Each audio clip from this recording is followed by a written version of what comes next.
말씀 보겠습니다. 하나님 말씀은 사무엘상 16장입니다. 사무엘상 16장 1절에서 13절까지의 말씀입니다.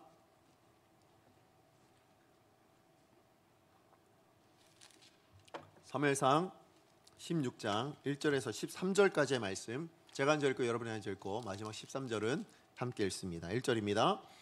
여호와께서 사무엘에게 이르시되 내가 이미 사울을 버려 이스라엘 왕이 되지 못하게 하였거늘 내가 그를 위하여 언제까지 슬퍼하겠느냐? 너는 뿔에 기름을 채워 가지고 가라. 내가 너를 베들레헴 사람 이새에게로 보내리니 이는 내가 그의 아들 중에서 한 왕을 보았느니라 하시는지라.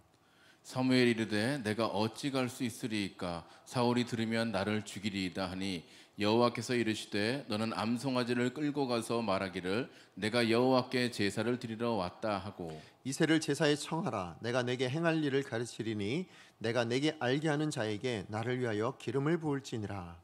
사무엘이 여호와의 말씀대로 행하여 베들레헴에 이르매 성읍 장로들이 떨며 그를 영접하여 이르되 평강을 위하여 오시나이까? 이르되 평강을 위함이니라. 내가 여호와께 제사하러 왔으니 스스로 성결하게 하고 와서 나와 함께 제사하자 하고 이새와 그의 아들들을 성결하게 하고 제사에 청하니라. 그들이 오매 사무엘이 엘리압을 보고 마음에 이르기를 여호와의 기름 부으실 자가 과연 주님 앞에 있도다 하였더니 여호와께서 사무엘에게 이르시되 그의 용모와 키를 보지 말라. 내가 이미 그를 버렸느니라. 내가 보는 것은 사람과 같지 아니하니 사람은 외모를 보거니와 나 여호와는 중심을 보느니라 하시더라. 이새가 아비나답을 불러 사무엘 앞을 지나가게 하매 사무엘이 이르되 이도 여호와께서 택하지 아니하셨느니라 하니 이새가 산마로 지나가게 하매 사무엘이 이르되 이도 여호와께서 택하지 아니하셨느니라 하니라. 이새가 그의 아들 7을 다 사무엘 앞으로 지나가게 하나 사무엘이 이새에게 이르되 여호와께서 이들을 택하지 아니하셨느니라 하고 또 사무엘이 이새에게 이르되 내 아들들이 다 여기 있느냐? 이새가 이르되 아직 막내가 남았는데 그는 양을 지키나이다. 사무엘이 이새에게 이르되 사람을 보내어 그를 데려오라. 그가 여기 오기까지는 우리가 식사의 자리에 앉지 아니하겠노라. 이에 사람을 보내어 그를 데려오매 그의 빛이 붉고 눈이 빼어나고 얼굴이 아름답더라. 여호와께서 이르시되 이가 그니 일어나 기름을 부으라 하시는지라. 함께 읽습니다. 사무엘이 기름 뿔병을 가져다가 그의 형제 중에서 그에게 부었더니 이날 이후로 다윗이 여호와의 영에 크게 감동되니라. 사무엘이 떠나서 라마로 가니라.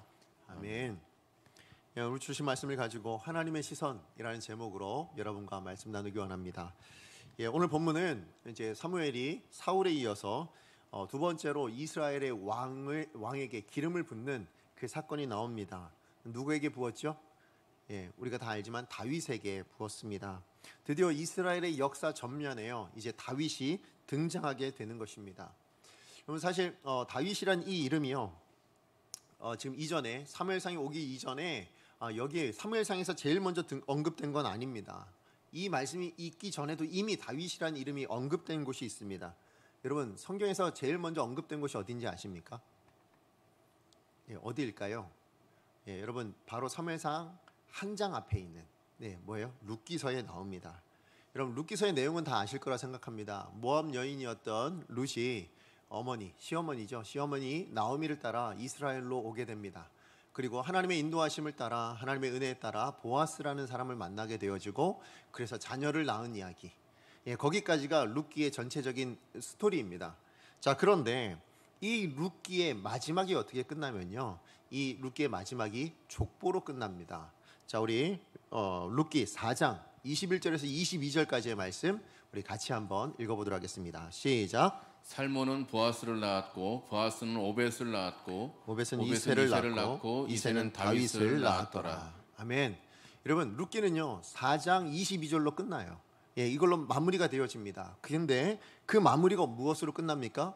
이새는 다윗을 낳았더라, 이 말씀으로 끝납니다. 그리고 나서 이어서 어떤 말씀이 나오냐? 사무엘상이 시작이 되어지고 있는 것입니다. 자, 무슨 의미일까요? 여러분, 성경이 이렇게 진행되어지는 게 무슨 큰 의미가 있는가라고 생각하실 수도 있지 모르겠지만, 그러나 우리가 성경 전체의 흐름, 특별히 하나님 나라라는 관점, 하나님이 일하시는 어떤 관점에서 바라본다면 여긴 굉장히 큰 의미가 있습니다. 어떤 의미일까요? 그것은 하나님께서 이미 이 땅에 다윗이 태어나기도 전에 하나님께서는 하나님 나라를 위해서 이 다윗이란 인물을 준비해 놓으셨다라는 것을 확인할 수 있는 거예요. 여러분, 사무엘상 전에는 다윗이 누군지, 다윗이 언제 태어날지 알지도 못합니다. 자, 그런데 그 시대 사람은 아무도 모른다 할지라도 하나님은 그럼에도 불구하고 준비하고 계신다. 하나님은 그럼에도 불구하고 하나님의 일을 위해서, 하나님의 역사를 위해서 하나님은 예비하시고 준비하시는 분이시다 라는 것을 오늘 이 본문을 통해서 우리는 확인할 수 있는 것입니다. 자, 그러니까 오늘 본문은 사실은 사무엘상 이 16장에 다윗의 출현은 어찌 보면 하나님이 그렇게 예비하셨던 거예요. 하나님이 그렇게 계획하셨던 것이 이제 시작되어진다. 다시 해서 하나님이 정말로 하나님의 때, 하나님이 정하신 그때가 이제 다시 시작된다. 이것을 지금 분명하게 알려주고 있는 것입니다. 자, 그런데 이 하나님의 뜻이 이루어지는 이때, 여러분, 하나님이 역사하시는 이때, 그때는 어떤 모습이었을까요? 지금 이스라엘의 상황이 어떠합니까? 암울했던 시기예요. 너무나도 그 빛을 잃어가고 있는, 어찌 보면 신앙적으로 타락해져 가고 있는 그런 시대였습니다. 너무나도 어려운 상황이었습니다. 왜 그럴까요? 여러분이 지난주까지 말씀을 통해서 압니다. 여러분, 사사가 다스리고 있던 그 시대에, 하나님이 통치하시던 그 시대에 이스라엘 백성들이 아니요, 우리는 하나님보다 눈에 보이는 왕이 필요합니다 라고 생각을 하고 왕을 구합니다. 자, 그랬을 때 하나님께서 허락해 주세요. 마지못해 허락해 주십니다. 자, 그리고는 누굴 세우시냐면 사무엘을 통하여서 사울이라는 사람을 선택해 주십니다. 누가 선택하셨어요? 하나님이 선택하셨어요. 자, 그렇다면 이 사울은 자기의 삶을 어떻게 살아야 됐을까요? 하나님의 선택하심을 받았으니 하나님의 뜻을 따라 이스라엘을 다스리는 사람, 하나님의 말씀을 따라 이스라엘을 다스려 줄 수 있고 자기의 삶을 영위해 갈 수 있고 결정할 수 있는 그런 사람이 되었음에도 불구하고, 여러분, 사울의 행적이 어땠어요? 사울이 왕으로 세워진 이후에는 그 행적이 하나님의 말씀과는 다른 삶을 살았다라는 거예요. 하나님의 뜻과는 전혀 다른 삶을 삽니다. 물론 정교적인 형식은 가지고 있었어요.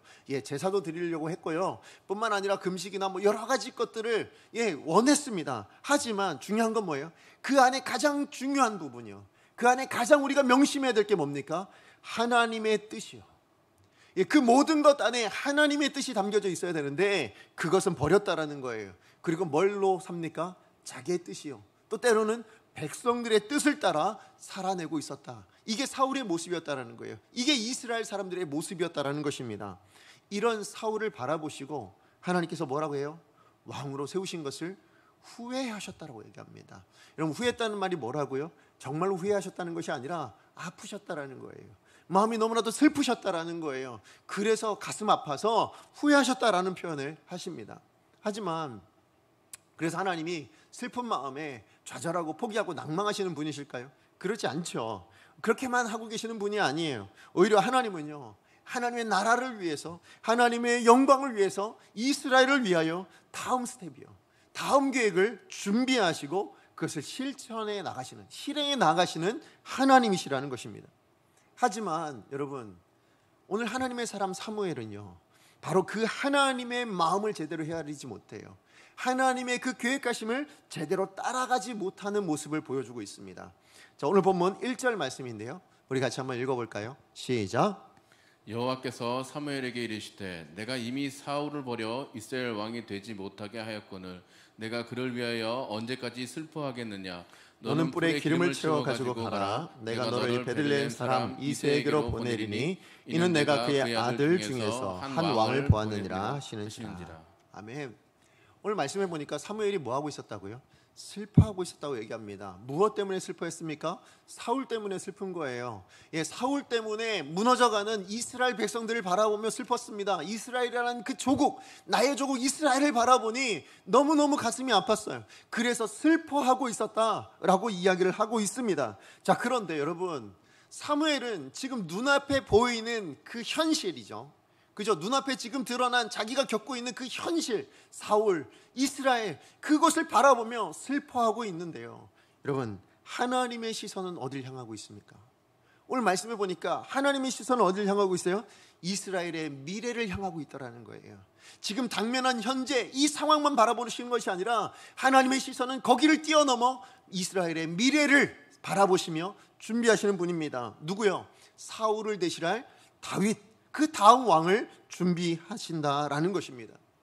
그러니까 지금 이 하나님의 사람 사무엘은요, 지금 제사장이잖아요. 선지자잖아요. 하나님의 뜻을 누구보다도, 이스라엘 중에서도 누구보다 잘 아는 사람이었음에도 불구하고 그가 지금 눈앞에 당면한 이 암담한 상황만을 바라볼 것이 아니라 그 너머에 일하고 계시는 하나님, 그 역사 이면에 일하고 계시는, 준비하시고 그 하나님의 계획을 만들어 가시는 그 하나님의 계획, 그 하나님의 시선을 따라가지 못하고 있다라는 것을 1절 말씀을 통해서 사무엘은 보여주고 있는 겁니다. 우리도 그럴 때가 많지 않아요? 그렇죠? 여러분, 여러분의 시선은 어딜 바라보십니까? 하나님이 일하시는 그 다음을 바라보세요? 아니면 지금 내가 겪고 있는 이것만 바라보고 계십니까? 우리는 내가 겪고 있는 이 상황 때문에 힘들어하고요, 이 상황 때문에 좌절하거나 낭망하거나, 때로는 잘 되면 뭐예요? 지금 내가 너무 잘 되는 것 때문에 교만해지는 사람들이에요. 우리는 그래서 넘어지는 사람들이에요. 다시 얘기해서 눈앞에 당면한 현실만 바라볼 수 있는 것, 그게 바로 우리가 아니냐는 거예요. 자, 그런데 하나님은 뭘 보신다고요? 하나님은 우리가 당면하고 있는 이 상황이 아니라, 이것이 하나님의 계획의 끝이 아니라 그 다음에 있는 스텝, 그 다음에 있는 스텝, 한 걸음 한 걸음 밟아가시며 거기를 바라보고 계시는 하나님, 그게 하나님의 시선이라는 것입니다. 그렇기 때문에 여러분, 진정한 믿음의 사람이라는 어떤 사람일까요? 정말로 하나님이 기뻐하시는 온전한 믿음의 사람이란 어떤 사람일까요? 나를 위해 일하시는 하나님이요, 나를 위해 준비하신 그 하나님의 뜻을 바라볼 수 있는, 다시 얘기해서 하나님이 바라보시는 그것을 함께 볼 수 있는 믿음의 눈, 그 믿음의 눈을 가진 사람, 그 사람이 진정한 믿음의 사람, 하나님이 기뻐하시는 사람인 줄로 여러분 믿으시기 바랍니다. 여러분, 그런 사람이신가요?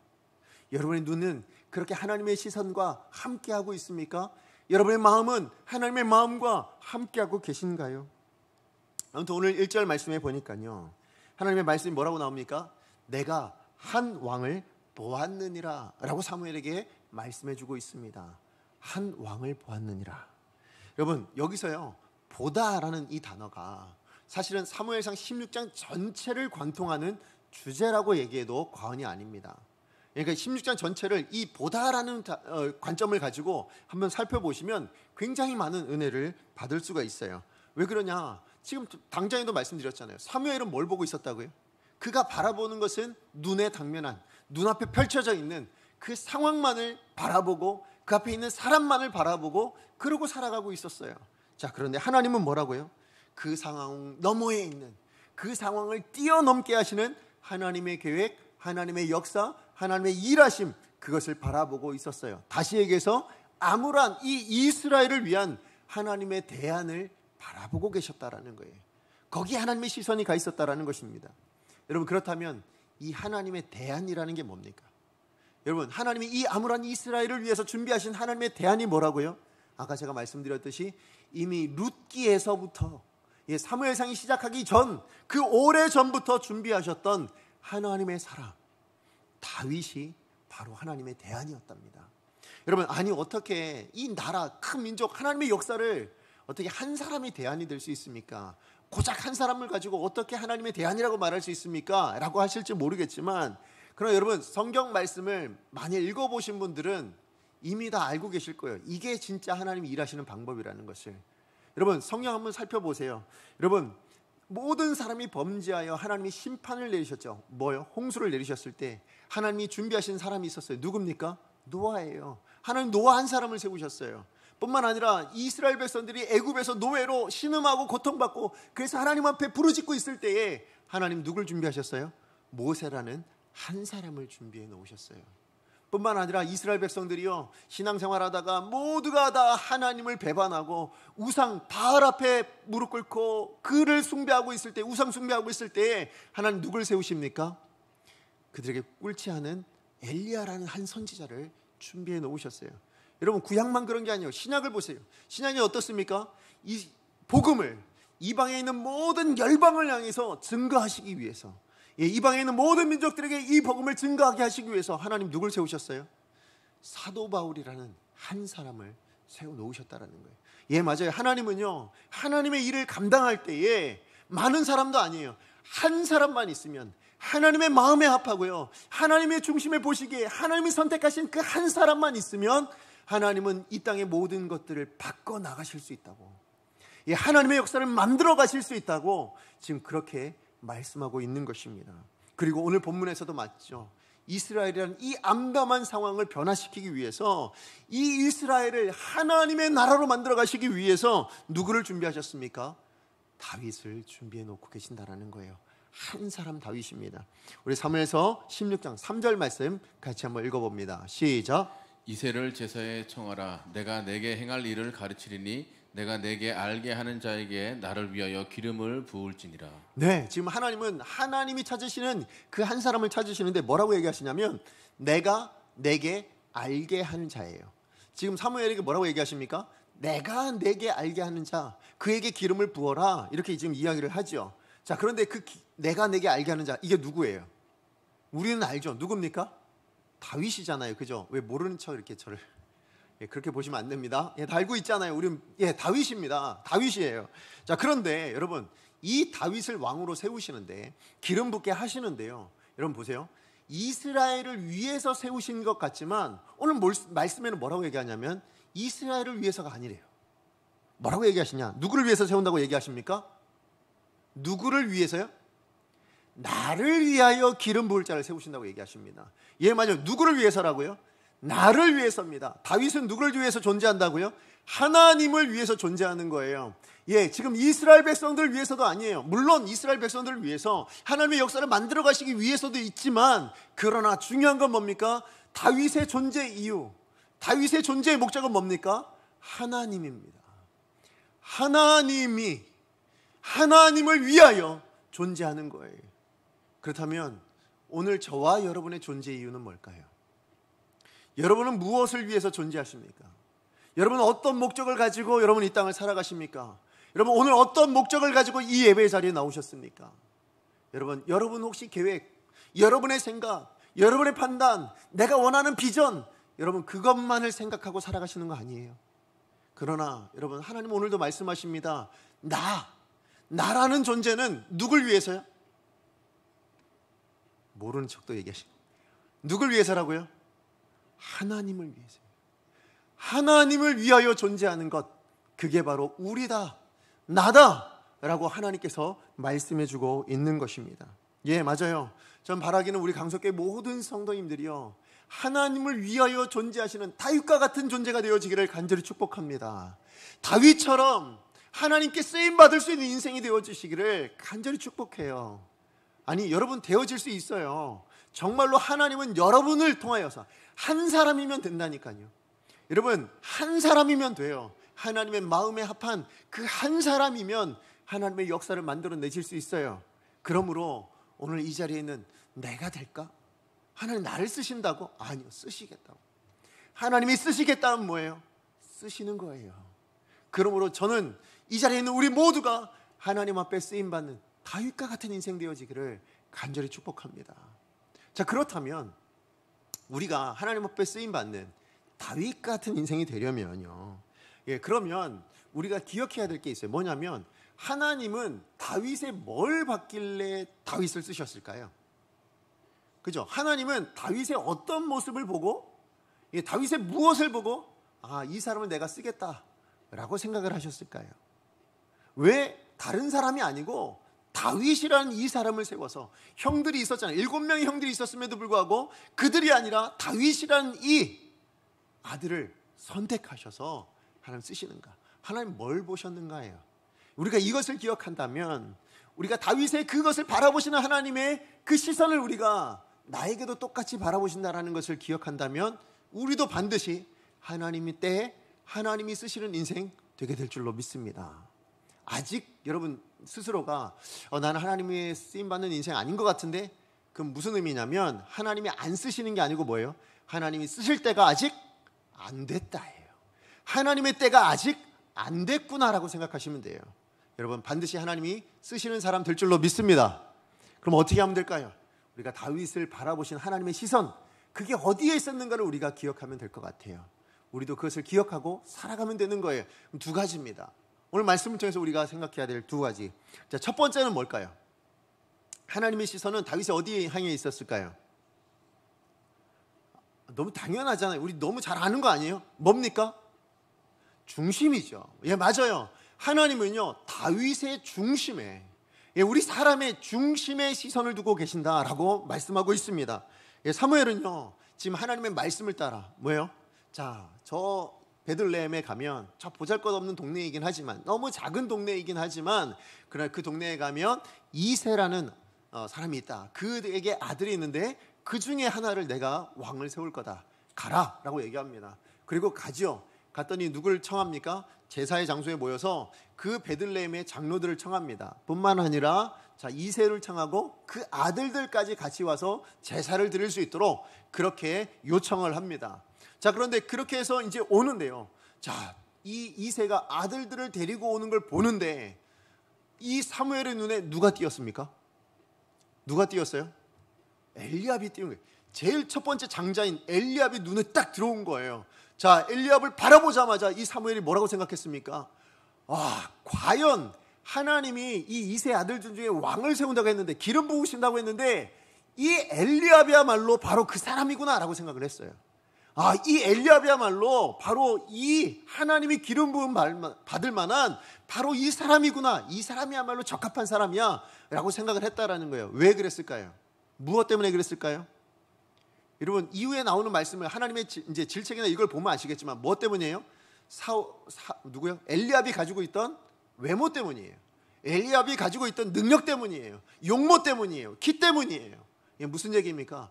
눈에 보이는 스펙을 보고 있는 거예요. 그의 능력, 그의 스펙, 이걸 바라보고 뭐 했다고요? 이 사람이야말로.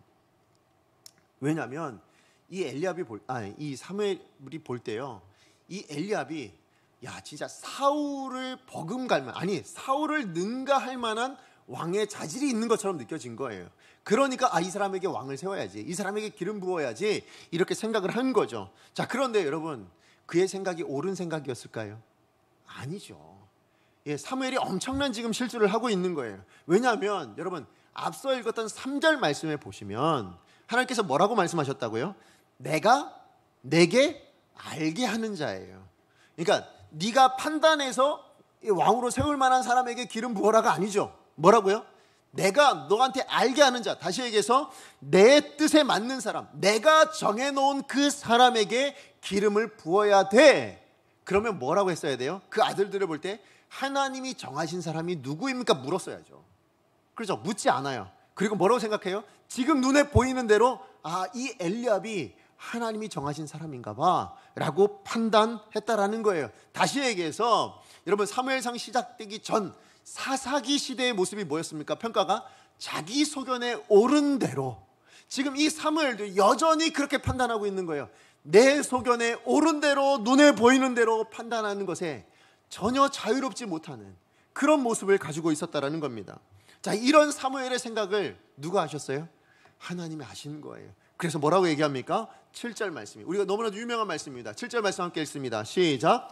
여호와께서 사무엘에게 이르시되 그의 용모와 키를 보지 말라. 내가 이미 그를 버렸노라. 내가 보는 것은 사람과 같지 아니하니 사람은 외모를 보거니와 나 여호와는 중심을 보느니라. 아멘. 하나님 뭘 보신다고요? 중심을 보신다고 말씀하고 있어요. 외모가 아니라 내면이요, 그 중심이요, 그 마음의 동기, 그 마음 자체를 하나님께서는 보고 계신다라고 이야기를 하고 있습니다. 자, 그런데 제가 이 말씀을 보면서 문득 이 사람 참 안타깝다라는 생각이 든 사람이 있었어요. 누굴까요? 사무엘도 아니고요, 저는 이새도 아니고 누구냐면 엘리압이라는 사람이었어요. 왜 그럴까요? 지금 사실은 엘리압은요, 아버지가 뭐예요? 가자, 지금 사무엘이라는 선지자가 와서 우리를 불렀다, 같이 가자. 그래서 끌려온 거예요. 그죠? 이 엘리압이 내가 왕이 돼야지, 내가 기름 부음을 받아야지, 그런 욕망이 있고 그런 생각이 있어서 온 거예요? 아니잖아요. 물론 뭐 그렇게 이야기했을 수 있을지 몰라도, 그러나 전혀 그런 마음 아니고 어디 자기 삶 살다가 갑자기 선지자 와가지고 오라 그래서 간 거예요. 갔는데 하나님이 뭐라고 하십니까? 내가 이미 그를 뭐 했다고요? 버렸다라고 이야기를 하는 거예요. 이 이야기를 엘리압이 들었는지 안 들었는지는 잘 모르겠어요. 그러나 사무엘에게는 분명히 하나님 말씀하셨잖아요. 내가 그를 버렸다. 그런 의미에서 보면 하나님이 좀 나쁘지 않아요? 어떠세요? 아니 뭐 엘리압이 뭘 했다고 일을 버리는 거예요. 뭘 잘못을 했어요? 뭘 했어요? 그냥 오라 그래서 왔는데, 오래서 왔는데 그 앞에 섰을 뿐인데 내가 이 사람 버렸다라고 얘기하신다면 좀 하나님 너무하신 하나님 아니세요? 자, 그래서 오늘 본문은 그 너무하신 하나님을 보여주고자 하는 거냐? 그렇지 않습니다. 여러분, 엘리압을 버렸다라는 이 말이 엘리압이란 그 사람을 내가 버렸고 내가 완전히 포기했다, 이런 의미가 아니에요. 자, 하나님이 엘리압을 버렸다라는 이 말은 어떤 의미냐면요, 여러분, 아까 사람은 뭘 본다고요? 외모를 본다고 얘기했잖아요. 자, 그런데 나는 뭘 보신다고요? 하나님 뭘 보신다고요? 중심을 보신다고 얘기했잖아요. 사람과 같이 보지 않는다고 얘기했어요. 사람과 같은 기준을 가지고 있지 않다라는 말에서 엘리압을 버렸다라고 이야기하는 거예요. 자, 무슨 얘기냐면, 여러분, 지금 하나님께서요, 중심을 보신다 하시면서 나는 뭘 안 본다 얘기하셨어요? 외모를 보지 않는다고 얘기하셨잖아요. 자, 그런데 여기 나오는 이 외모라는 단어가요, 히브리어로 그 원어 의미를 그대로 직역하면 뭐냐면 눈이에요. 눈들이란 뜻입니다. 어떤 눈이요? 사람의 눈. 무슨 얘기하는 걸까요? 하나님은 외모를 보지 않는다는 의미는 뭐예요? 하나님은 사람의 시각으로 판단하지 않는다는 의미예요. 사람의 기준으로 어떤 사람을 판단하거나 바라보지 않는다는 거예요. 나는 너희와 사람을 바라보는 기준이 달라. 너희는 눈으로 사람을 보지만, 너희는 눈에 보이는 것으로 사람을 바라보고 그렇게 기준을 삼고 있지만 나는 기준 자체가 아예 달라. 지금 이 이야기를 하는 거예요. 무슨 얘기냐? 사무엘이 뭘로요? 눈으로 뭘 판단했어요? 엘리압을 판단했잖아요. 자, 그러니까 아니, 나는 그렇게 눈으로 판단하지 않는다니까. 나는 그런 네가 눈으로 보는 그 기준을 버렸어. 이 이야기를 엘리압을 버렸다라는 이야기로 하는 겁니다. 어떻게 알 수 있느냐? 여러분, 12절 상반절 말씀입니다. 우리 12절 상반절 말씀 같이 한번 읽어보도록 합니다. 시작. 이에 사람을 보내어 그를 데려오매 그의 빛이 붉고 눈이 빼어나고 얼굴이 아름답더라. 지금 여기에 나오는 그가 누굽니까? 그의 빛이 붉고 눈이 빼어나고 얼굴이 아름답다. 이 사람 누구예요? 엘리압 아니죠. 삼마도 아니고요, 아비나답도 아니에요. 다른 아들들 아니에요. 누구라고요? 다윗입니다. 그런데 여러분, 이 다윗을 지금 표현하는데 뭘 표현하고 있어요? 다윗의 내면이 빼어났더라. 다음에 다윗의 마음의 중심이 아름답더라. 지금 이렇게 표현했습니까? 아니죠. 뭘 표현하고 있어요? 외모를 표현하고 있잖아요. 그렇지 않아요? 얼굴이 이렇게 붉고 그의 빛이 좀 이렇게 살결이 붉은 빛이었나 봐요. 뿐만 아니라 눈이 초롱초롱했어요. 빼어났던 것 같아요. 게다가 얼굴은 아름다운 얼굴이었다고 얘기합니다. 그야말로 외모를 표현하고 있어요. 아니, 7절에서는 뭐라고 얘기했어요? 하나님은 외모를 보지 않고, 하나님은 외모로 판단하지 않고 나는 중심만 봐. 지금 이 얘기를 하시면서, 그리고는 사무엘서 기자는 뭘 기록해놨어요? 다윗을 지금 설명하는데 외모를 기록해놓고 있는 거예요. 무슨 의미일까요? 여러분, 외모로 하나님이 사람을 뽑지 않는데 왜 하나님은 아름다운 사람, 왜 눈이 빼어난 사람, 왜 눈이 붉은 사람을, 얼굴빛이, 그러니까 빛이 붉은 사람을 뽑았을까요? 하나님 외부를 안 보신다고 얘기해놓고는 보고 있는 거 아니야? 이런 생각이 들지 않아요? 아니라는 거예요. 무슨 의미일까요? 하나님은 외모라는 건 아예 기준에도 없는 거예요. 무슨 얘기냐? 다윗이 잘생겼든 못생겼든 그건 중요하지 않아요. 중요한 건 뭐라고요? 마음이라는 거예요. 하나님 중심만 본다는 거예요. 그런데 그 중심을 보고 뽑았는데 마침 다윗의 얼굴이 어땠다고요? 빛이 붉은 거예요. 눈이 빼어난 거예요. 그러니까 다시 얘기해서 뭐 기준, 아예 하나님의 기준에는 외모라는 건 없어요. 사람의 기준이라는 건 없어요.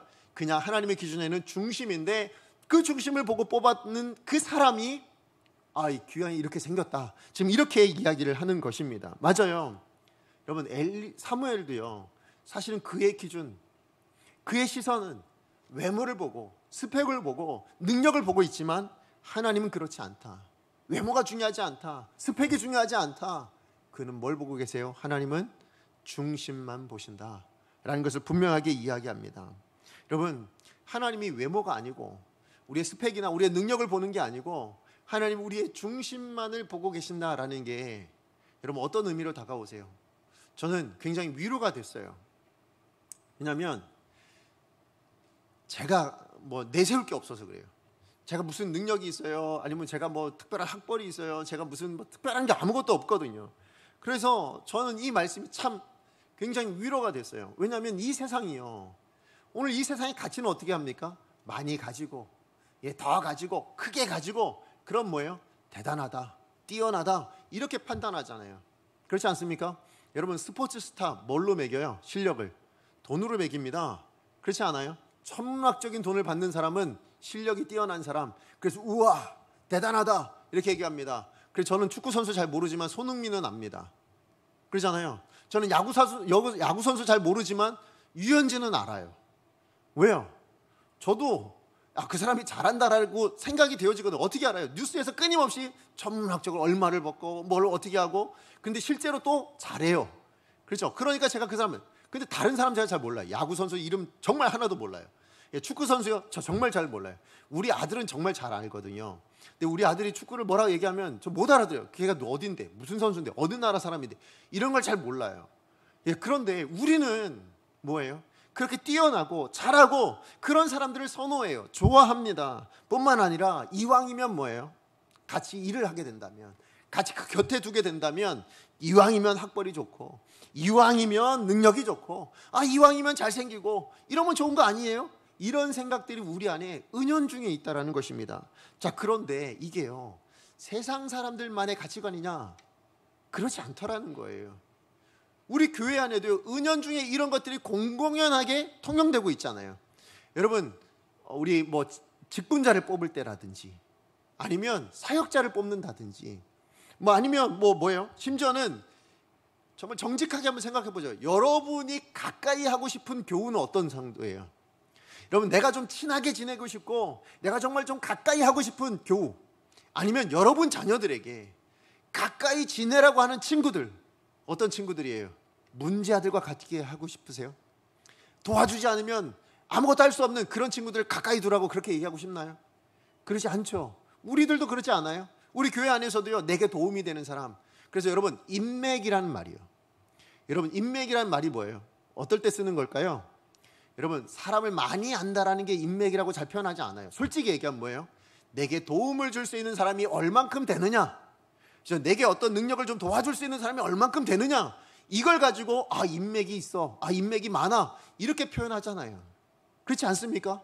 교회 안에도 그렇더라고요. 우리가 성도로 살아내는데도 그 안에도 이런 마음들이 있더라는 거예요.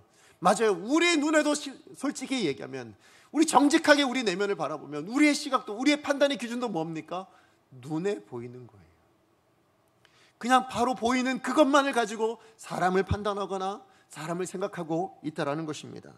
그렇기 때문에요, 이 세상과 전혀 다른 기준으로 평가하시는 이 하나님의 이 말씀이요, 정말 평범하고요, 정말 뭐 하나 잘난 것 없고 그런 대단한 것이 없는 저 같은 사람에게는 이게 참 진짜 위로가 돼요. 그래, 나 같은 사람이, 그래, 나 아무것도 없지만 그래도 제가 이 자리에 있는 건 뭐예요? 하나님 제 중심을 봐주셔서 라고 생각합니다.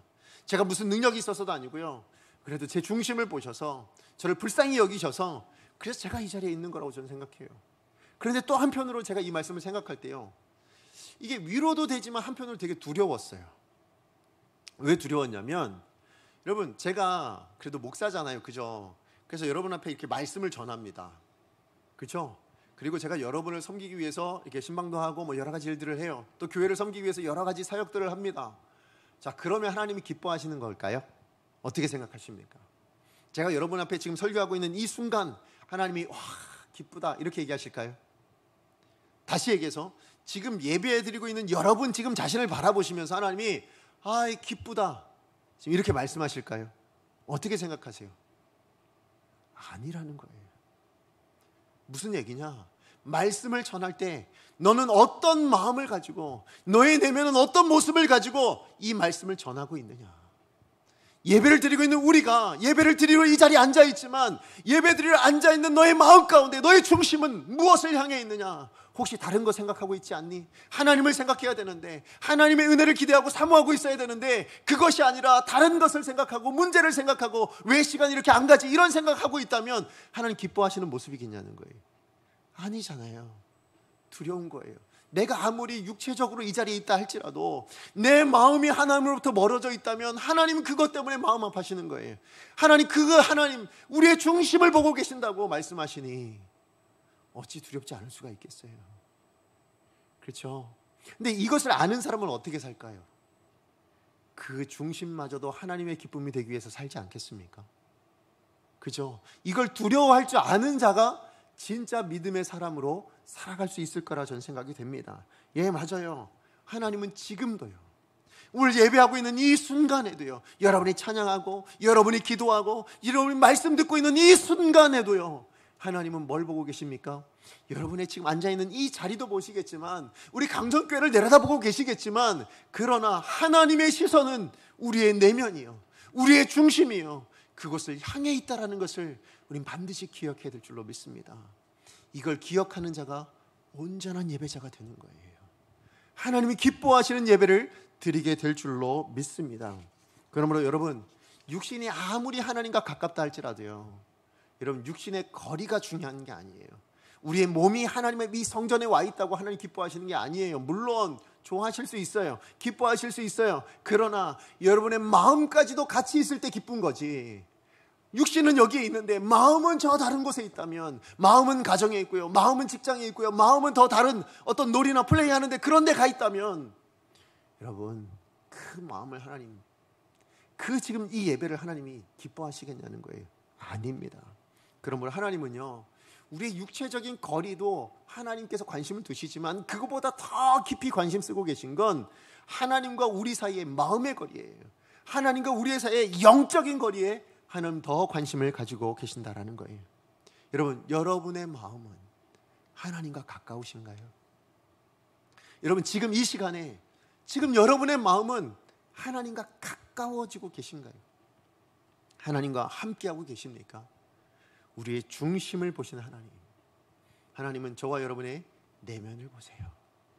우린 보잘것없으나 우리 내면을 보시고요, 예, 우리는 예배를 드리고 있으나 우리의 내면을 보고 계신다라는 것을 기억하고, 예, 우리 중심을 보시는 그 하나님 앞에 우리의 중심이 하나님께 인정받을 수 있는, 우리의 중심이 하나님 마음에 합할 수 있는, 우리의 중심이 하나님의 기준에 맞을 수 있는 그런 저와 여러분 되기를 간절히 축복합니다.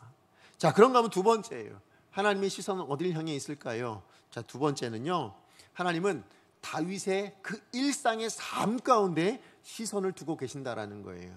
자, 무슨 얘기냐? 하나님은 중심만 보시는 분이 아니라 다윗이 살아내고 있는 그 삶 자체에도 관심이 있고 바라보고 계신다라는 것입니다. 여러분, 사무엘은요, 외모가 아니라 뭘 보신다고요? 중심을 보신다는 이야기를 듣고 엘리압을 그냥 그래서 보내버립니다. 그리고 이제 이새가 그 모습을 보고 누굴 보내요? 둘째 아비나답을 보냅니다. 그런데 하나님 뭐라고 말씀하십니까? 이도 아니다라고 얘기하죠. 그래서 셋째를 이제 보냅니다. 삼마를 보냈는데요, 이도 아니라고 얘기합니다. 자, 그랬더니 이제 그 다음에 이름도 안 나와요. 다윗의 넷째 아들, 다섯째 아들, 여섯째 아들, 일곱째 아들을 다 보냈습니다. 사무엘 앞을 다 지나가게 하는데 다 아니라고 하나님께서 말씀하신 거예요, 사무엘한테. 자, 그랬을 때 사무엘이 아니 분명히 이새의 아들들 중에 분명히 기름 부으시고 내가 세울 왕이 있다고 말씀하셨는데, 아들들 다 지나갔는데 이게 어떤 일이지? 난감한 거예요. 곤란한 거예요. 그래서 뭐 했을까요? 이새에게 묻죠. 아들이 이게 답니까? 이렇게 물었어요. 자, 그랬을 때 이새가 뭐라고 얘기합니까? 자, 11절 상반절 말씀을 우리 같이 한번 읽어봅니다. 시작. 또 사무엘이 이새에게 이르되 내 아들들이 다 여기 있느냐? 이새가 이르되 아직 막내가 남았는데 그는 양을 지키나이다. 예, 오늘 말씀을 보니까 누구를 안 불렀어요? 막내 아들 다윗을 안 불렀어요. 여러분, 분명히 사무엘이요, 뭐 기름을 붓겠다 하든지 아니면 제사를 청한다 하든지 어쨌든 아들을 다 데리고 오라라고 선지자가 이야기를 했잖아요. 하나님의 사람, 인정받는 그 하나님의 사람, 이 사무엘이 이야기를 했으면 이새가요 어떻게 해야 돼요? 아들들 다 데리고 갔어야 되는 거잖아요. 그죠? 그런데 지금 7명은 데리고 가고 1명은 내버려 두고 갔다라는 거예요. 왜 그랬을까요? 여러분, 이새는, 이 아버지는 왜 막내 아들 이 다윗은 내버려 두고 7 형들만 데리고 갔을까요? 무슨 이유가 있을까요? 여러분, 이제 좀 살펴보면, 이제 우리 말씀을 보면 이제 알겠지만, 여러분 왜 그랬냐면, 이 이새라는 아버지의 마음에, 아버지의 눈으로 봤을 때는요, 이 다윗은요 왕이 될 만한 어떤 조건도 어떤 능력도 없어 보였기 때문에 그래요. 그러니까 왕이 될 만한 제목이 아니에요. 데리고 가봤자 어차피 캔슬 당할 사람. 예, 그러니까 뭐예요? 아예 안 데리고 간 거예요. 야, 이 데리고 가봤자 소용도 없어 라고 생각했기 때문에 7 아들만 데리고 가고요. 그래도 왕의 자질이 좀 있어 보이는, 아니면 뭐 좀 기름 부어, 아니면 누구한테 소개할 만한 그런 아들만 데려가고요. 소개하지 못할 만한 그런 아들은 빼놓고 간 거예요. 자, 뭐 어떻게 알 수 있느냐? 여러분, 오늘 본문에 나오는 말씀에 지금 사무엘이 물었을 때 이 이새가 뭐라고 얘기합니까? 막내가 남아있다고 얘기하죠. 그죠? 우리 말로 보니까 이 막내가 그래, 다윗은 막내지 이렇게 생각할 수 있고 그냥 넘어갈 수 있는데, 저도 이 말씀을 연구하다 보니까 이게 다르더라고요. 뜻이 뭐냐면 이 막내란 단어가요, 하카톤이란 단어예요. 하카톤.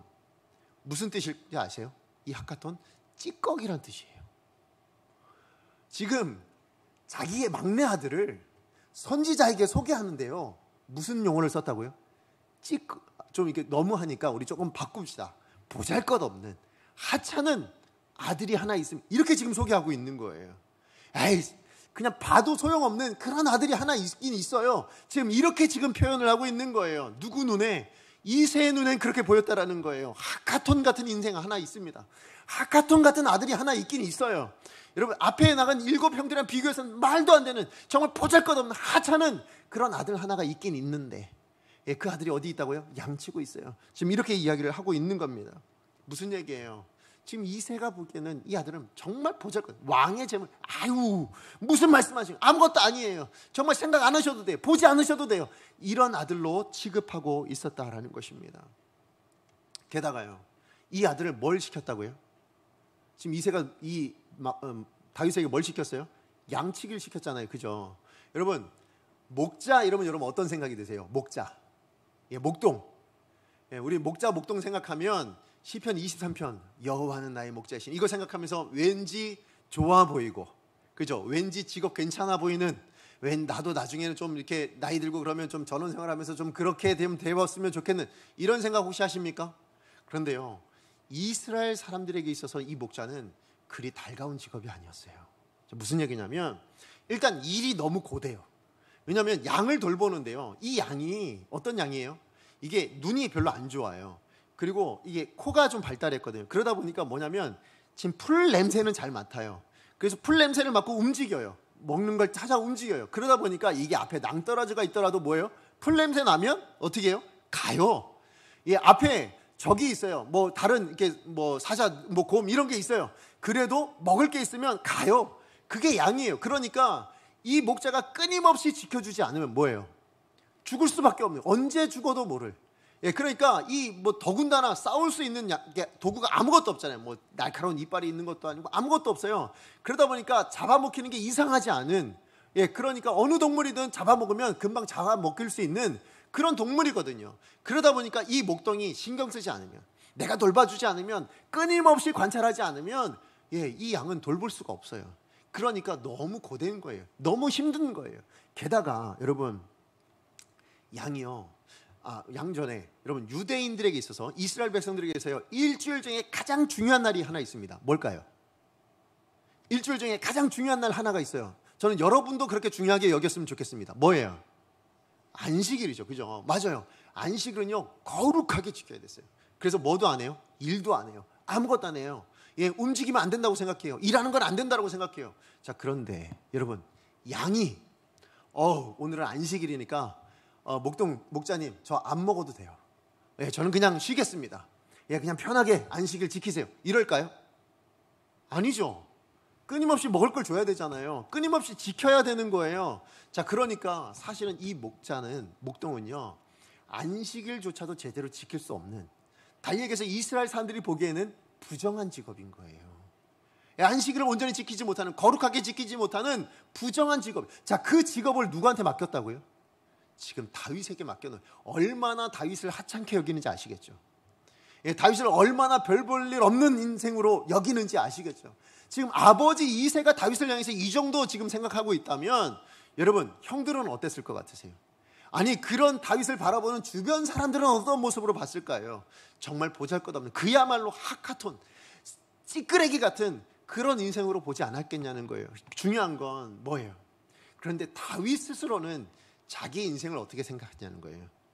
다윗 스스로도 자기 인생을 찌끄레기 인생, 나는 별 볼 일 없는 인생, 그냥 포기하고 절망하고 좌절하고 낭망할 수밖에 없는 인생이다, 그렇게 생각했을까요? 아니라는 거예요. 여러분, 다윗은요 목동을 얼마나 열심히 최선을 다해서 살아내는지 몰라요. 다른 사람들이 보기에는 부정하다 얘기하고요, 아버지나 형들이 보기에는 찌꺼기 같은 인생이어서 준 자리이지만, 그러나 다윗은 이것을 정말 열심히 살아냅니다. 어떻게 알 수 있느냐? 여러분 16장 말씀에서는 잘 몰라요. 근데 어디를 보면 알 수 있냐면 17장을 보면 압니다. 한 장 넘어간 장이잖아요. 여러분 이 17장은 이미 언제냐면 다윗이 기름 부음을 받은 이후잖아요. 그죠? 아버지도 알고 형들도 알고 다 알아요. 아마 베들레헴 사람들은 다 알 거예요. 아, 이 사람이 선지자로부터 기름 부음 받은 사람이에요. 이거 알잖아요. 그죠? 자, 그런데 여러분 17장 15절 말씀 같이 한번 읽어봅니다. 시작. 사울에게로 왕래하며 베들레헴에서 그의 아버지의 양을 칠 때에. 예, 지금 무슨 얘기예요? 지금 이 다윗이요 사울에게 왕래를 하고 있었다고 얘기해요. 자, 왜 왕래를 했을까요? 여러분 우리가 13절까지밖에 안 읽었지만 16장의 나머지 부분을 보면 뭐냐면, 자, 하나님이 사울을 버리시니까 하나님의 영이 떠나갔어요, 사울에게서. 그 이후에 뭐요? 하나님이 부리시는 악신이 사울에게 들어갑니다. 자, 그랬을 때 이 일을 고치기 위해서 하나님의 그러니까 이게 사람들이 이제 신하들이 추천을 해요. 그 사람이 누구예요? 다윗이에요. 그죠? 그래서 다윗의 병을 고치는 사람으로 수금을 타러 지금 궁전에 들어가는 사람이 됐어요. 뿐만 아니라 그 다윗을 바라보고 사울이 뭘로 삼아요? 최측근 호위무사로 삼아요. 자기 무기 드는 사람으로 삼았거든요. 여러분 그러고 보면 이 다윗은요 지금 2세의 가정 가운데 가장 먼저 출세한 사람 아니에요? 그죠? 2세 형제들 중에 가장 먼저 어디요? 중앙 정부로 들어간 사람이에요. 왕의 최측근이 된 사람이에요.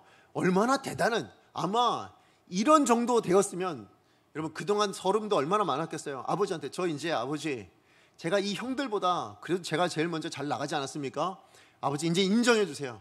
저 목동이요 그만두겠습니다. 이 힘든 거 왜 자꾸 저한테 시켜요? 저 형 뭐 몇째 형을 시키든지 아니면 다른 사람 시키든지 하세요. 이럴 수 있잖아요. 그러지 않아요. 오늘 말씀해 보니까 뭐라고요? 그렇게 사울에게 왕래는 하고 있어요. 사울의 일을 감당해 주고 있어요. 그러면서도 뭘 감당하고 있다고요?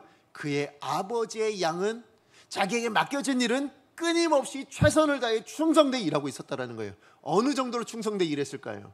여러분 우리 나중에 보면 아시겠지만 뭐예요? 사자가 양을 먹으러 왔을 때 어떻게 해요? 그와 싸울 만큼이에요. 이게 곰이 양을 치러 왔을 때 그와 싸울 만큼이에요. 무슨 얘기예요? 여러분 사자 만나면 어떻게 하실 거예요? 여러분 곰을 만나면 어떻게 하실 거예요? 저는 도망갈 겁니다. 여러분 양이 중요합니까? 제가 중요할까요? 저죠. 여러분의 건강이 중요합니까? 여러분의 안전이 중요합니까? 양의 생명이 중요합니까? 여러분의 건강 안전 아닙니까? 그죠? 그런데 다윗은 그렇게 생각하지 않았어요. 아버지가 내게 맡기신 일, 더 나아가서 하나님이 내게 허락하신 일, 그렇다면 나는 여기에서 뭘 해야 될까? 목숨을 걸고서라도 최선을 다해 살아내겠다. 그렇게 결단을 한 거예요. 그래서 사자와 싸우고 그래서 곰과 싸운 거예요. 그런데 중요한 건 뭐냐? 하나님은 그 다윗의 인생, 그 인생을 살아내는 그 다윗의 태도를 바라보고 계셨다라는 거예요. 그것에 관심을 두고 그 시선을 거기에 두고 계셨다라는 거예요. 그래서 어떻게 해주세요? 사자랑 싸울 때 이기게 해주세요. 곰과 싸울 때 이기게 해주세요. 누가 얘기했어요? 다윗 스스로가 그렇게 고백하잖아요. 예, 맞아요. 하나님은 그렇게 역사해 주세요. 자기 인생에 보잘것없고 정말 하찮아 보이고 누가 보더라도 내 인생은 하카톤 같은 인생인데 내가 그 인생 가운데도 최선을 다해 살아내고 내가 그 인생 가운데도 하나님이 허락하신 자리인 줄 믿고 내가 정말 목숨을 다해 인내하며 그것을 감당해 냈더니 하나님이 내 인생에 함께 하시더라. 그리고 더 나아가서 뭐예요? 하나님의 때가 되어지니까 뭐합니까? 하나님의 사람으로 세우시더라. 왕으로 세우시더라. 하나님의 역사하시는 일꾼으로 세워내시더라. 이것을 지금 하나님께서 말씀하고 있는 겁니다. 네, 그래요. 하나님은 우리의 내면도 보시지만요, 여러분이 생각하시는 그 삶의 자리도, 여러분이 지금 매일매일 살아내고 계시는 그 삶의 자리도 하나님은 기억하고 바라보고 계신다라는 거예요. 여러분의 삶의 자리가 어려우세요? 여러분 생각하기에 나는 정말 보잘것없어 보이고요, 뭐 특출난 것도 없어 보고요, 아니 때로는 너무 힘들어서 좌절하고 낭망하고 하나님이 왠지 나를 바라보시지 않는 것 같은 그런 상황 가운데 계신다고 생각이 되어지십니까? 여러분, 하나님이 여러분을 안 바라보시는 게 아니에요. 하나님은 여러분에게 관심이 있으세요. 하나님은 여러분을 바라고 보고 계십니다. 여러분의 삶의 어느 자리든 항상 하나님의 시선이 여러분과 함께하고 있어요. 그런데 뭐가 안 된 거예요? 아직 하나님의 때가 안 된 거예요. 하나님이 여러분을 향해 계획해 놓으신 그것이 이루어질 때가 아직 아니어서 그렇지, 하나님은 여러분을 바라보고 계십니다. 그렇다면 우리는 우리 인생을 어떻게 살아야 될까요? 여러분, 저와 여러분 우리 인생을 어떻게 살아야 될까요? 하카톤 같다고 버릴까요? 하카톤 같다고 포기할까요? 아니요. 여러분, 하나님이 허락하신 자리예요. 여러분은 어떻게 생각하실지 몰라도요, 지금 여러분이 겪고 있는 그 삶의 자리는 하나님의 뜻이 있어 하나님이 허락하신 자리인 것을 믿으시기 바랍니다. 다윗은 이 하카톤 같은 목자의 자리에서 이스라엘의 임금으로 어떻게 살아야 될지, 더 나아가서 하나님이 나를 어떻게 여기고 계신지를 경험하는 삶이 되었어요. 그렇죠? 우리의 삶의 자리도 마찬가지라고 생각합니다. 여러분이 여러분의 삶을 하나님이 내게 허락하신 자리라고 인정하신다면, 여러분, 하나님이 여러분의 삶에 관심이 있다는 것을 믿으신다면, 여러분, 인내하십시오. 최선을 다해 그 삶을 살아내십시오. 그럴 때 반드시 하나님의 때가 이르러 여러분, 다윗과 같이 하나님의 역사를, 하나님의 일하심을, 하나님의 능력을 경험하고 체험하는 복된 인생이 될 줄로 믿습니다. 여러분, 우리 말씀을 마무리합니다. 여러분, 다윗은요, 그 인생이 하커튼 같은 인생이었어요. 찌꺼기 같은 인생, 보잘것없는 인생, 아버지한테도 인정 못 받고요, 형들한테도 인정 못 받고요, 더 나아가서 정말 남들이 싫어하는 그 자리에만 머물러 있어야 됐어요. 아버지로부터, 가족으로부터 멀리 떨어져서 그렇게 살아야만 했던 정말 볼품없는 인생을 살았어요. 그런데 그 인생을 누가 기억하고 계세요? 하나님이 기억하고 계시더라. 오늘 저와 여러분의 인생을 하나님이 기억하고 계시다는 걸 믿으시기 바랍니다. 뿐만 아니라 그 인생 가운데, 여러분의 그 삶의 자리에서 여러분의 중심을 보고 계신 하나님, 이 심을 여러분 기억하셔서요, 여러분의 삶의 자리에서요, 여러분의 중심을 지켜내셨으면 좋겠어요. 하나님 앞에 믿음을 지켜내셨으면 좋겠어요. 하나님이 여러분을 생각하고, 하나님이 여러분을 사랑하고, 하나님이 여러분에게 계획하신 것이 있다는 것을 믿으시는, 그래서 여러분의 삶을 기꺼이 인내하며 감사하며 하나님 앞에 기뻐하며 그렇게 살아내실 수 있는 저와 여러분 되어지기를 간절히 축복합니다. 그렇게 살 때 하나님은 뭐라고 말씀하시느냐? 하나님의 일을 감당해야 될 그때 하나님 이렇게 말씀하십니다. 우리 12절 하반절 말씀입니다. 함께 읽습니다. 시작. 여호와께서 이르시되 이가 그니 일어나 기름을 부으라 하시는지라. 뭐라고요? 이가 그니, 이 사람이 바로 내가 말했던 그 사람, 이 사람이 바로 내가 계획했던 그 사람. 저는요, 오늘 저와 여러분에게 하나님이 그렇게 말씀해 주셨으면 좋겠어요. 네가 바로 내가 생각했던 그 사람이야. 바로 내가 말했던, 내가 계획했던 바로 그 일에 적합했던 그 사람이야 라는 이 하나님의 말씀을, 이 하나님의 음성을 들을 수 있는 저와 여러분 되어지기를 소망합니다. 더 나아가서요, 저는 우리 강성교회가 그런 말을 들었으면 좋겠어요. 여러분, 우리 강성교회 문제 있어요. 어려움이 있습니다. 생각하면 마음이 아프고 정말 가슴이 아파요. 눈물이 납니다. 그러나 하나님은 이 교회에 시선을 옮기신 게 아니에요. 하나님은 이 교회를 보고 계세요. 그리고 이 교회를 향한 하나님의 계획을, 하나님의 때를 하나하나씩 만들어가고 계세요. 우리는 어떻게 하면 될까요? 지금 있는 이 예배 자리를 우리의 중심을 다해서 예배하는 거예요. 여러분에게 맡겨진 그 자리를 중심을 다해서 살아내시는 거예요. 그러면 하나님은 하나님의 때에 이 교회를 하나님의 영광을 위해 쓰시는 교회, 이 시대를 책임질 수 있는 교회, 여러분의 영혼도, 여러분의 인생도 이 시대에 하나님께 쓰임받는 인생이 되게 하실 줄로 믿습니다. 다윗과 같이 이가 그니, 오늘 이 자리에 계신 예배하는 저와 여러분을 향한 하나님의 음성으로 들으시기를 간절히 소망합니다. 우리가 같이 말씀을 기억하면서 함께 찬양하기 원합니다. 나는 예배자입니다 라는 찬양이에요.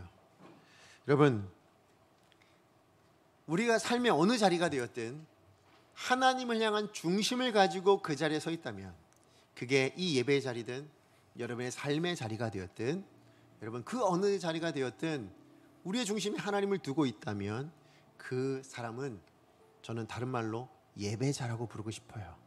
왜냐하면 그렇게 사는 사람이 하나님이 기뻐 받으시는 로마서의 말씀처럼 산 제물이 될 거라고 생각합니다. 우리의 삶이 산 제물이 되어지고, 우리의 예배가 산 제물이 되어지는, 하나님이 기뻐 받으시는 그런 제물. 그래서 저는 그걸 다른 말로 뭐예요? 산 제물을 다르게 얘기하면 뭐예요? 예배자잖아요. 그렇죠? 우리는 예배자입니다. 여러분의 이 자리만이 아니고요, 여러분이 싫어하시는, 여러분이 힘들어하시는 그 삶의 자리에서도 예배자로 서시길 바랍니다. 마음의 중심을 하나님께 두는 예배자. 우리 함께 찬양하기 원합니다.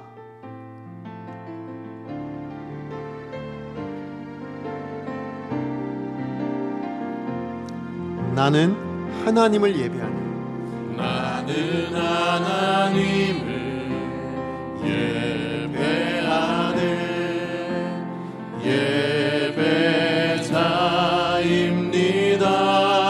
어떤 상황이든 어느 자리가 되었든, 내가 서 있는 그것이 하카톤 같은 곳이라 할지라도 나는 하나님을 마음의 중심으로 모시고 그분만을 예배합니다. 내 영혼 거룩한 은혜를 향하여, 거룩한 은혜를 향하여, 내 중심이, 내 마음 완전한 하나님 향하여, 이곳에서 바로 이 시간 하나님을 우리 눈을 감고 다시 한번 고백합니다. 나는 하나님을 예배하는 예배자입니다. 나는 하나님, 우리의 삶이, 내 삶의 모든 자리가 하나님을 예배하는 산재물 예배자가 되기를 원합니다. 내가 서 있는 곳 어디서나, 내가 서 있는 곳 어디서나, 내 삶의 자리 어느 곳에서나 하나님을 예배합니다. 내 영혼 거룩한 은혜를 향하여, 내 마음 완전한 하나님 향하여, 바로 이곳에서 오늘 예배하는 이 순간에 하나님 우리와 함께하여 주셔서 온전한 예배를 주님 하나님 앞에 받아주시옵소서. 다시 한번 고백합니다. 내 영혼 거룩한 은혜를 향하여, 우리의 중심이 주님을 향합니다. 내 영혼 거룩한 은혜를 향하여, 내 마음 완전한 하나님 향하여, 이곳에서 바로 이 시간 하나님을 예배합니다.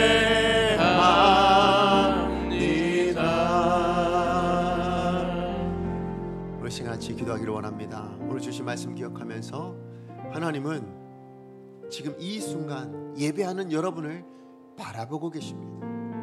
그런데 예배의 모습만 바라보신 것이 아니라 예배하는 여러분의 중심도 바라보고 계십니다. 하나님은 이 예배의 자리만 바라보시는 것이 아니라 여러분이 머물고 있는, 여러분이 살아내고 있는 그 삶의 면면을 다 하나님 바라보고 계십니다. 그런데 그 면면만 바라보시는 것이 아니라 그 삶을 살아내고 있는 그 삶의 중심, 나의 내면까지도 하나님은 보고 계신다라는 것을 우린 기억해야 될 줄로 믿습니다. 그래서 내 인생을 통하여 하나님의 영광을 드러내고, 내 인생을 통하여 하나님께 쓰임받을 수 있는 하나님 마음에 합한 다윗과 같은 인생이 되기를 원하신다면, 중심을 보시는 하나님, 내 삶을 끊임없이 바라보시는 그 하나님 앞에 우리의 중심이 하나님 앞에 인정받을 수 있도록, 우리의 삶이 하나님이 기뻐하시는 삶이 될 수 있도록, 이가 그니라는 이 한마디를 들을 수 있는 나의 삶, 나의 모습 되기 위해서라도 하나님 내게 능력을 허락해 주세요. 성령을 허락해 주세요. 내 힘으로 되지 않습니다. 하나님의 능력이 필요합니다. 하나님의 도우심이 필요합니다. 제게 믿음을, 능력을 허락하셔서 하나님께 인정받는 중심, 하나님께 인정받는 나의 삶 되게 하여 주시옵소서. 주여 능력을 주옵소서. 우리 한번 외치고 하나님 앞에 기도합니다. 주여 능력을 주옵소서. 사랑하는 하나님, 그렇습니다. 하나님, 오늘 예배한 우리 모든 성도님들을 향하여 이가 크니 네가 바로 내가 찾던 그 사람이다. 네가 바로 내가 원하던 그 사람이다. 네가 바로 나와 함께 동역해야 될 나의 동역자다 라고 말씀해 주시는 그 하나님의 음성이 들려줄 수 있는 바로 이 시간 될 수 있게 하여 주십시오. 하나님은 내 인생을 통하여 일하시기 원하십니다. 하카톤 같은 그 다윗도 하나님께서 쓰시는 사람이 되게 하셨는데, 하나님 우리 인생은 하나님 언제라도 누구에게도 하카톤이란 말을 들어본 적이 없는, 찌꺼기 같은 인생이라고 생각해 본 적이 없는 우리 인생이라면 더더군다나 하나님은 쓰시게 될 줄로 믿습니다. 하나님 앞에 쓰임받는 인생 되게 해주십시오. 다윗과 같은 하나님의 사람들 되게 해주십시오. 이가 크니 그리하여 하나님 이 세대를 책임지고, 하나님 이 교회를 책임지고, 이 가정을 책임지고, 더 나아가 하나님 이 생을 하나님의 나라를 위하여 헌신하고 수고할 수 있는 우리가 될 수 있도록 하나님 역사하여 주시옵소서. 사랑의 하나님, 감사합니다. 오늘도 말씀을 통해서 우리를 향하여 하나님은 관심이 있고, 우리의 인생 가운데 우리의 시선, 하나님의 시선을 우리에게 두고 계신다고 말씀해 주셔서 감사를 드립니다. 내 인생 나 혼자 사는 줄 알았습니다. 내 인생 왜 이렇게 힘들고 어려운지 몰라 낙심하고 낭망하고 참 힘들어하며 그렇게 살아왔었습니다. 그런데 하나님은 그런 내 인생을 외면하거나 나 홀로 그냥 두신 것이 아니라 여전히 하나님은 함께 하시며 그 눈길을 나를 향하여 두고 계신다 라는 말씀을 깨닫게 하시고, 오늘도 말씀을 통해서 이야기해 주셔서 감사를 드립니다. 하나님을 향한 이 믿음 회복할 수 있게 해주십시오. 그래서 우리 중심에 하나님이 기뻐하실 만한 중심이 되게 하시고, 우리 중심에 하나님을 향한 온전한 믿음이 있게 하여 주시옵소서. 그래서 오늘 예배하는 우리 모든 성도님들이 하나님 앞에서 이가 크니 라는 이 한마디를 들을 수 있는, 그래서 하나님 앞에 쓰임받고 하나님의 역사를 이루어가며 하나님과 동역할 수 있는 복된 인생들 다 될 수 있게 하여 주시옵소서. 예수님의 이름으로 기도합니다. 아멘. 이제는 우리 주 예수 그리스도의 은혜와